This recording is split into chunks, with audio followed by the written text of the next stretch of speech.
మన స్టేట్కి వచ్చేద్దాం. మన స్టేట్కి ఈ మధ్య ఏంటి సీఎం గారు ఏదో రిపోర్ట్ తెప్పించుకున్నారట. ఆయన రకరకాల ఇలాంటి ఈ ఎక్సర్సైజ్ చాలా చేస్తుంటారు ఆయన. ఏది మీకు పాస్ మార్కులు ఎంతమందికి వచ్చాయంటే ఒక 71 మందికి పాస్ మార్క్ రాలేదు.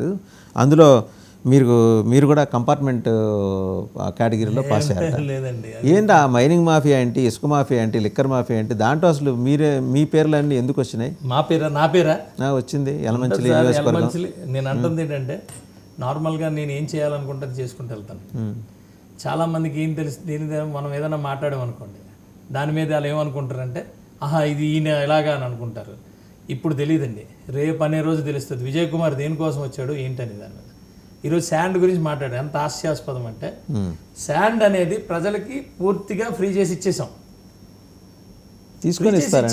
తీసుకొని ఇస్తారా మీ నియోజకవర్గంలో? 100%.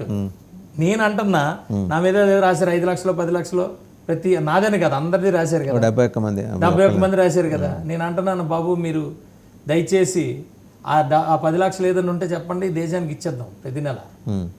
నేను రాసి ఇచ్చేస్తా, నేను తీసుకునేది ఏది ఉంటే రాసి ఇచ్చేస్తా. ఊరికే మీరు సర్వే చేసినప్పుడు ఏది పడితే అది సంచలనాల కోసం సర్వే చేసుకుంటా పోతే నాయకత్వాలు ఉండవు. దయచేసి ఒక్కటి అందరికీ కూడా అడుగుతుంది ఒకటి ఏంటంటే అందరు నాయకులు సమానం కాదు.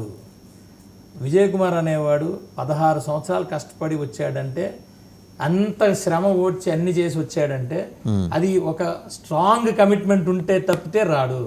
మీరు నా కాన్స్టిట్యున్సీలో గ్రావెల్ ఉంటుంది, నా కాన్స్టిట్యున్సీలో వైన్ ఉంటుంది, నా కాన్స్టిట్యున్సీలో శాండ్ ఉంటుంది, నా కాన్స్టిట్యున్సీలోని అనేకమైనవి ఉంటాయి. అది ఏంటంటే దాని అర్థం ఏంటంటే ఇవన్నీ నేను మేనేజ్ చేస్తూ డబ్బులు తీసుకుంటున్నట్టు కాదు. అంటే ఇంకో అబ్జర్వేషన్ ఏంటంటే you are no way different from YCP MLAs. వాళ్ళది మోస్ట్ అన్ఆర్గనైజ్డ్ అయితే మీది ఆర్గనైజ్డ్. మీరంటే ఒక్కళ్ళని కాదండి, మళ్ళీ చెప్తున్నా, ఇలా ఐడెంటిఫైడ్ అయిన వాళ్ళందరూ కూడా చాలా చక్కగా ఐకమత్యంతో కలిసి పనిచేసుకుంటున్నారు తెలుగుదేశం, జనసేన, బీజేపీ. సార్ మీకు ఒకటే చెప్తా సార్, మీకు ఓపెన్గా చెప్తా, నేను వైసీపీని సరే కామెంట్ ఆ రోజు ఏం మాట్లాడామో అన్నీ మీ అందరి దగ్గర మాట్లాడాం, ప్రజలకి కూడా తెలుసు. ప్రజలు చాలా క్లియర్గా మాకు మ్యాండేట్స్ ఇచ్చారు, అన్నీ ఇచ్చారు. మా నియోజకవర్గంలో ప్రతి నియోజకవర్గంలో రేపు అనే రోజు ఏం జరుగుతుంది అనే దాని మీద చూడండి, రిపోర్ట్ తెచ్చుకుంటారు. ఇప్పుడు మీరు అంటారు నలుగురు కూర్చొని అరే విజయ్ కుమార్ ఇది ఏదో చేశాడ్రా, ఇలా డబ్బులు తెప్పిస్తాడ్రా అని అంటారు. దానికి ఏది బేస్? కానీ మీరు ఇందాక ఒక మాట అన్నారు చూసారా, చంద్రబాబు నాయుడు గారు ఊరికే ఉండరు, ఒక 4-5 సోర్సెస్ నుంచి తెప్పించుకుంటారు ప్రతి విషయము. ఎందుకంటే మేమే ఆయన ఫేస్. మా కాన్స్టిట్యున్సీలో బాబు గారి ఫేస్ ఎవరు? మేమే. మా మీద వస్తాయి ఆరోపణలు, ఎందుకు రావండి? ప్రతిదీ మా కాన్స్టిట్యున్సీ అందరి మీద రావాలి కదా. 79 మంది ఎందుకు వచ్చినాయి?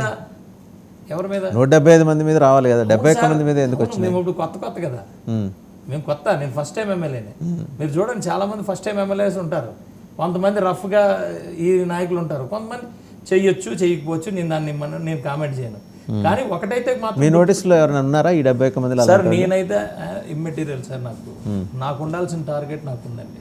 నా కాన్సెప్ట్ నా దేశం బాగుపడాలి. నా దేశం ఇప్పుడు నేను అమెరికాకి వెళ్ళాను అనుకోండి, అక్కడ బెటర్ లివింగ్ ఉంటుంది.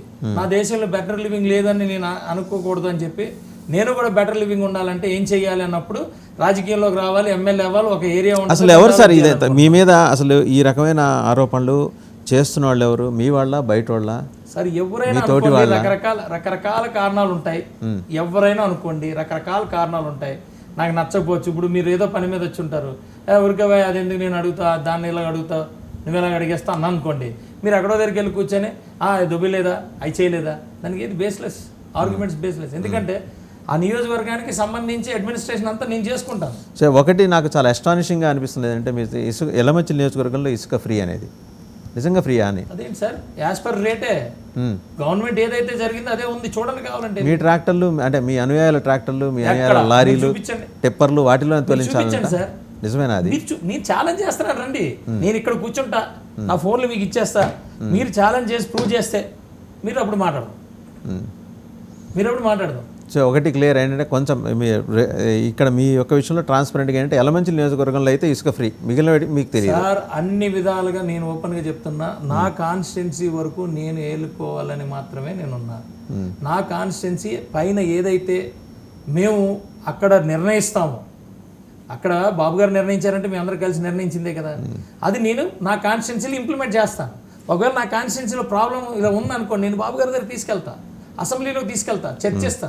మీకు తెలుసో లేదో, ఆటిజం అనేది మీరు గుర్తుందో లేదు, విజయ్ కుమార్ అనేవాడు చూడండి, ఆటిజం అనేది టోటల్గా అందరు నెగ్లెక్టెడ్, మొత్తం దేశంలోనే నెగ్లెక్టెడ్.